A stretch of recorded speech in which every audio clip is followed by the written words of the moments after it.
जय Shri Swaminarayan. Social science standard 9, myself Mahesh Upadhyay from Swaminarayan Gurukul Khandwa. Dear student, जय Shri Swaminarayan. First I welcome my lecture. मैं आपका प्रथम क्लास के अंदर आपका हार्दिक स्वागत करता हूँ।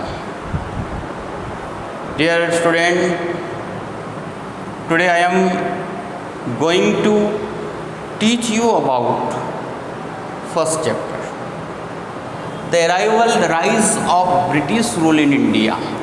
विद्यार्थियों, आपको मैं आज rise of British rule in India के बारे में बताने जा रहा हूँ। कि जो ब्रिटिश लोग हमारे भारत में आए, as we everyone know, they came to India and they rule on us. How it's done, this are all circumstances. Bharat में अंदर ये विदेशी ताकतें जो आई, फ्रेंच आए, डच आए, ब्रिटिश आए और फ्रेंच आए, कई वर्षों तक हमारे यहाँ शासन करके गए।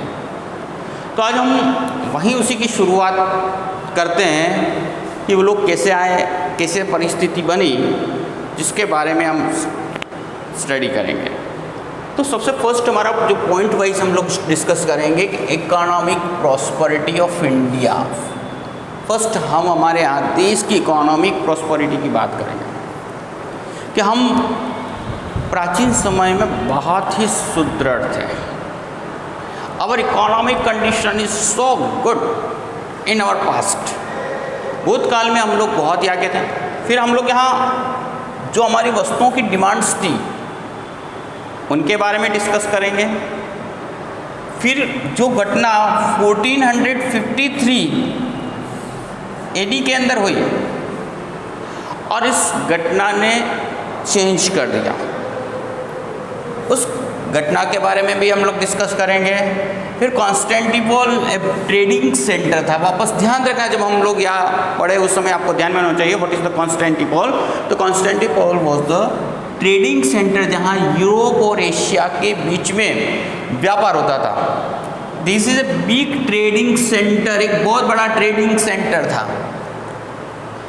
Istanbul, which is situated in Istanbul in Turkey, लेकिन इसको कैप्चर कर दिया था यहाँ हमारे कुछ तुर्किश लोगों ने। और फिर ये जो शुरुआत हुई वो डिस्कवरी ऑफ सी रूट हुई। किसकी वजह से हुई, शुरुआत किसने की? यहाँ जो नाम आ रहा है प्रिंस हेनरी, पोर्तुगीज किंग। कुछ ब्रेव लोगों ने एफर्ट्स किए। उसमें आगे जो नाम आता है क्रिस्टोफर कोलंबस का, हु डिस्कवर्ड अमेरिका, जिन्होंने अमेरिका की खोज की 1492 के अंदर। एक्चुअली ये जो व्यक्ति थे जिनके बारे में हम डिस्कस करेंगे, वो इंडिया आना चाहते थे but due to the misconception he reached the West Indies. आज जो आइलैंड पे पहुँचे और आज भी हम वेस्ट इंडीज़ के नाम से जाना जाता है। नेक्स्ट में हम लोग जो इंडिया की जिसने खोज की, वास्को डी गामा की बात करेंगे, जो 1498 के अंदर इंडिया के अंदर आए वेस्ट कोस्ट पर। उस समय हमारे यहाँ किंग जैमोरिन, जो कालीकट नाम का जो प्लेस था, वहाँ उन्होंने उसका स्वागत किया। और देन आफ्टर एक के बाद ये हमारे किस तरीके से पोर्तुगीज सबसे फर्स्ट आए, इसके बाद डच आए, ब्रिटिश आए और फ्रेंच। ईस्ट इंडिया कंपनी, ये जो ईस्ट इंडिया कंपनी के नाम से यहाँ भारत में आए। और now I am going to detail, अब आपको मैं यहाँ डिटेल में पढ़ाने जा रहा हूँ। तो here since ancient period India has enjoyed the incomparable position in the world. Bharat के अंदर एक हमारी बहुत ही अच्छा या सुदृढ़ स्थिति थी due to the economic, cultural and religious inheritance. हमारे विश्व के अंदर एक हमारी बहुत ही बेस्ट पोजीशन थी, जो किसी विश्व के अन्य देशों के साथ हम कंपेयर नहीं कर सकते थे। और due to the economic prosperity and culture inheritance people from different nation of world came to India. हमारे यहाँ की जो समृद्धि और यहाँ की जो संस्कृति को देख करके कई विदेशों से कई लोग आए और भारत इंडिया में आकर के सेटल हो गए। There was lot of demand of Indian spices. देखो हमारे उस समय भारत में आने के लिए जो हमारे यहाँ जो यूरोपियन लोग थे बहुत ही शौकीन थे हमारी भारतीय वस्तुओं को, इसमें से स्पाइसेस, मसाले, मसलिन, सिल्क क्लॉथ और इंडिगो मुख्य रूप से यूरोपियन कंट्री को प्रभावित किया।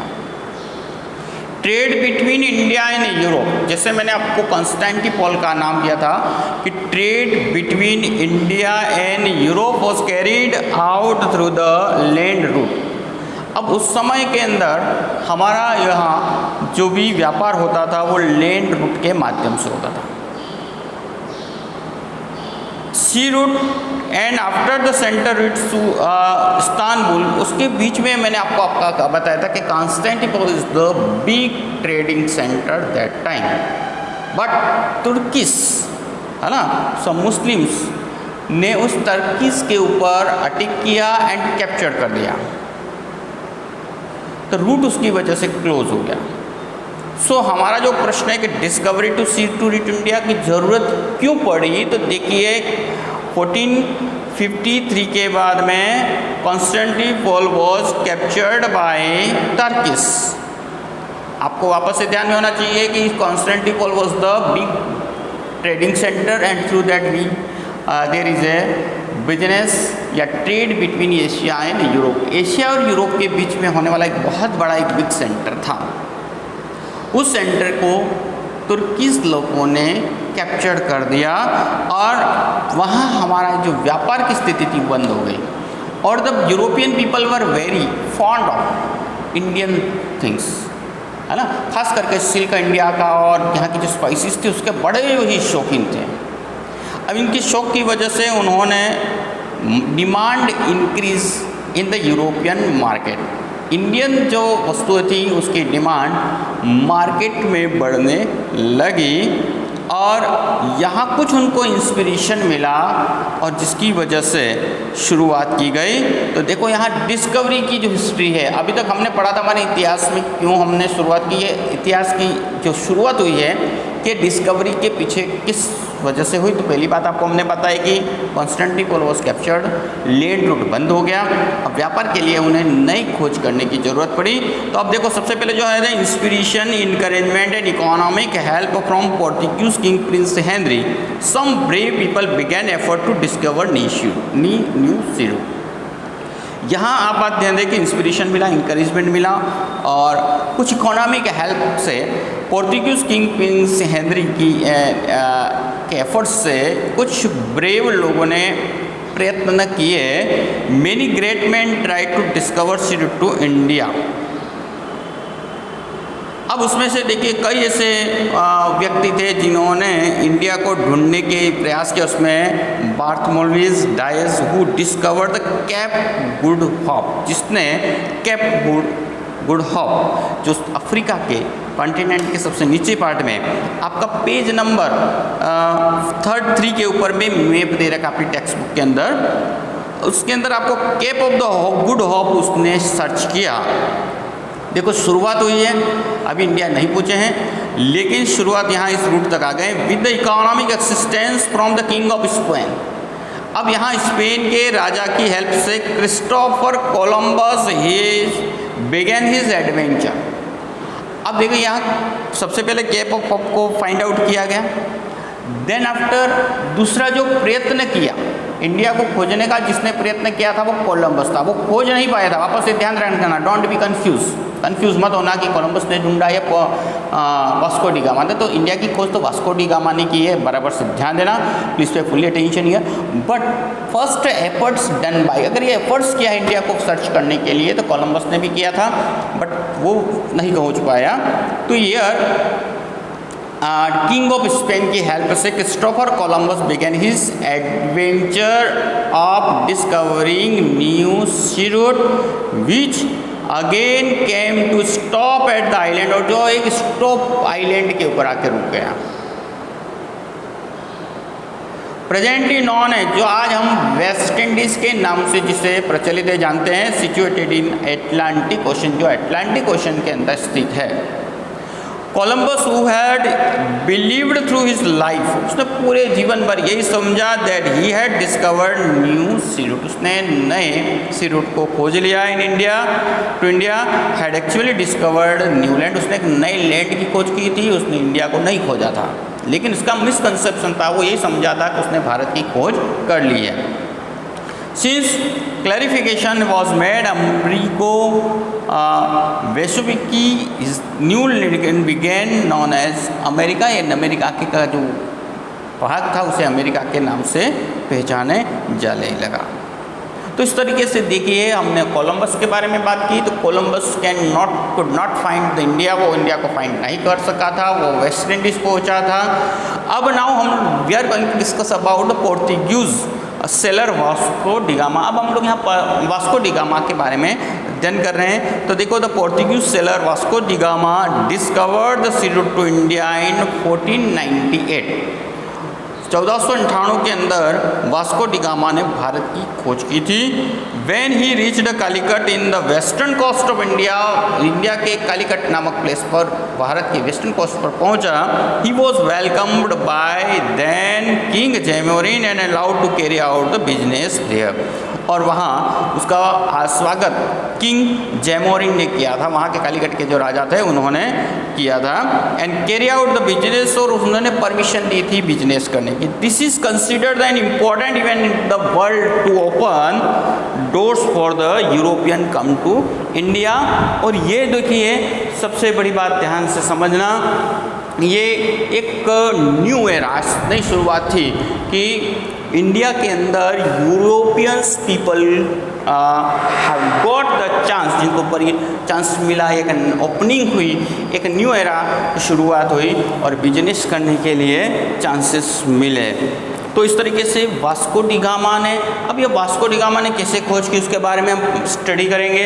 तो पहली बात वापस से ध्यान देना, 1498 के अंदर वेस्टर्न कोस्ट कालीकट नामक प्लेस पर इंडिया में आया, और that time who was the king, तो किंग जैमोरिन ने वहाँ परमिशन दी व्यापार करने के लिए, वहीं ओपनिंग हुई। अब now how he came here, अब वो किस तरीके से यहाँ आया। जैसा हमने पहले कोलंबस के बारे में स्टडी की थी कि कोलंबस ने जो प्रयत्न किए हैं लेकिन वो नहीं पहुँच पाए, उससे पहले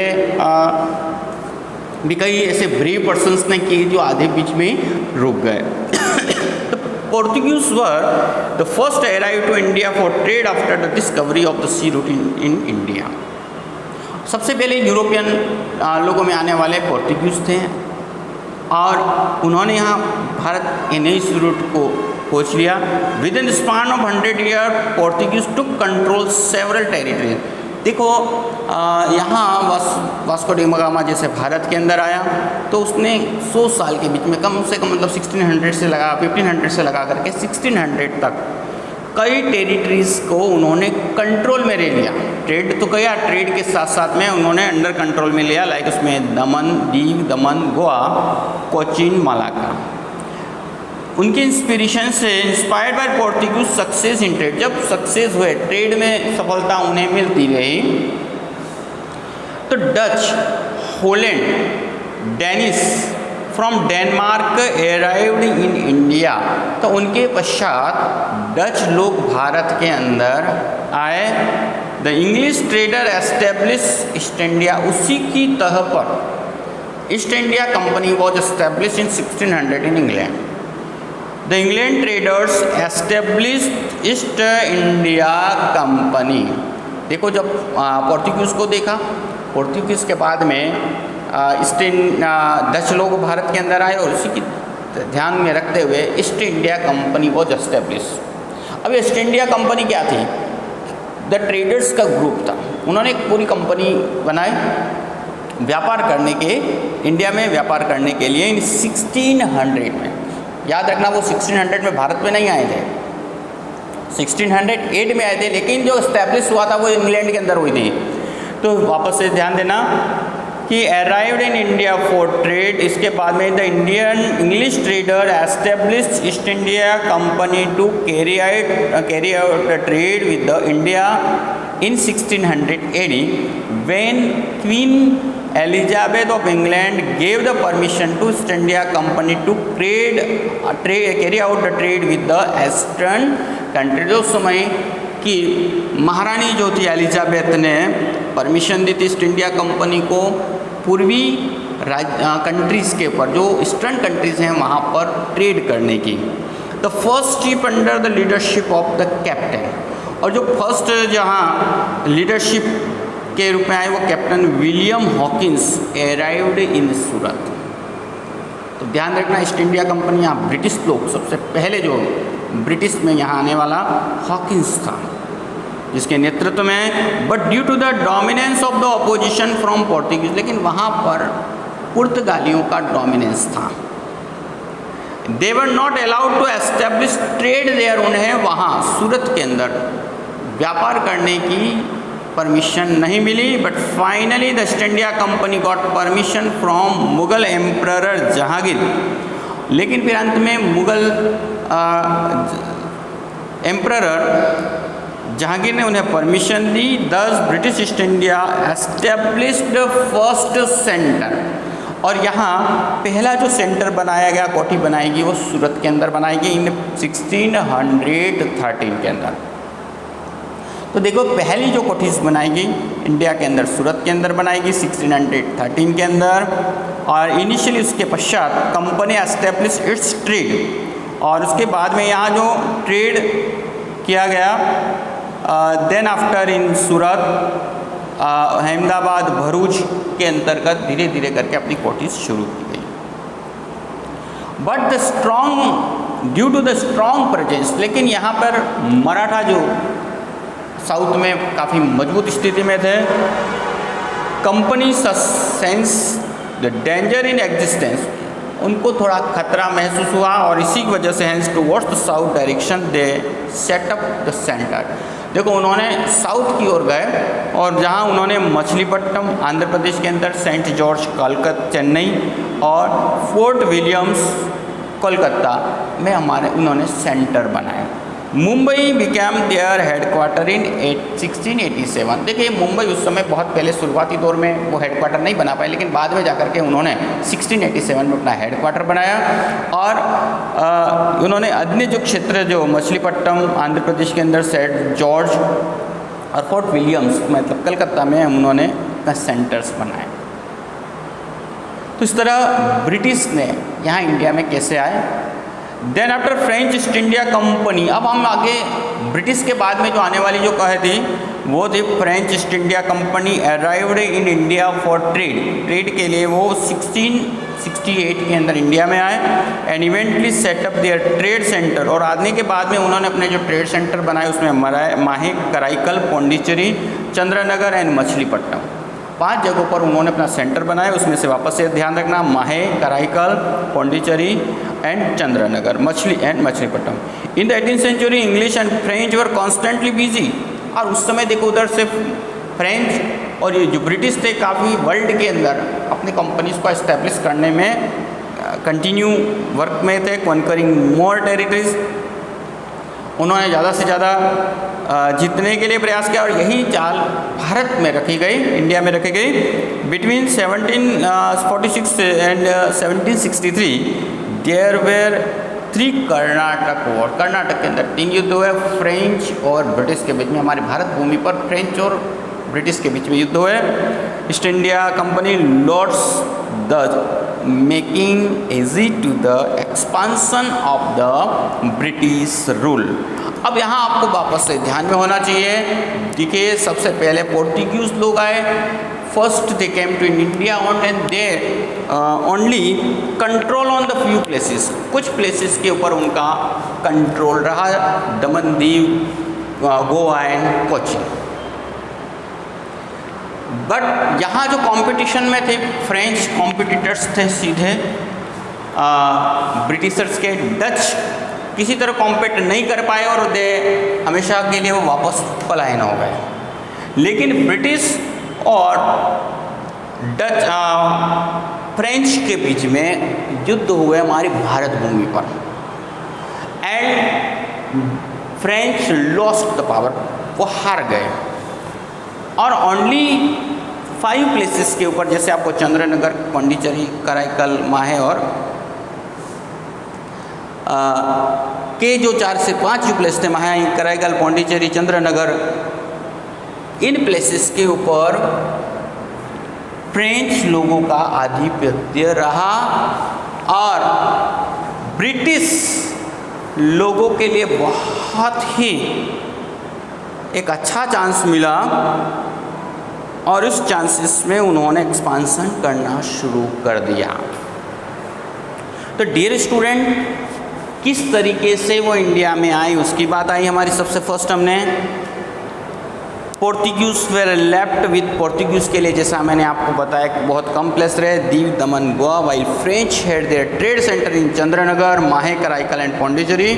meanwhile the Dutch had leave forever, Dutch लोग हमेशा के लिए चले गए और ब्रिटिश बिकेम, इन सभी में जो ब्रिटिश बिकेम पावरफुल और आगे जाकर के इन्होंने हमारे भारतवर्ष पर यहाँ के राजाओं को छल कपट के माध्यम से, युद्ध के माध्यम से अपनी उन्होंने हमारे देश के अंदर एक्सपांसन शुरू कर लिया। तो डियर स्टूडेंट, आज हमने इन पॉइंट्स के ऊपर, इस फॉलोइंग पॉइंट्स, इन पॉइंट्स के ऊपर हमने डिस्कस किया। Please write the notes. आपका जो होमवर्क है वह है राइट नोट्स। आप नोट्स लिख करके ऐसे तैयार करें और बाद में जाकर उन्होंने एक्सपांसन किया। कल जो हमारा नेक्स्ट हमारा लेक्चर होगा उसमें हम बैटल ऑफ प्लेसी के बारे में कि और हाउ दे एक्सपांडेड, ब्रिटिश लोगों ने इंडिया के अंदर कैसे एक्सपांसन किया उसके बारे में हम नेक्स्ट लेक्चर्स के अंदर हम डिस्कस करेंगे। तब तक के लिए आप इसको ध्यान से पढ़ें और right the notes and show मी, और आप मुझे अपने ग्रुप में मुझे लिख करके बताएंगे। जय श्री स्वामीनारायण।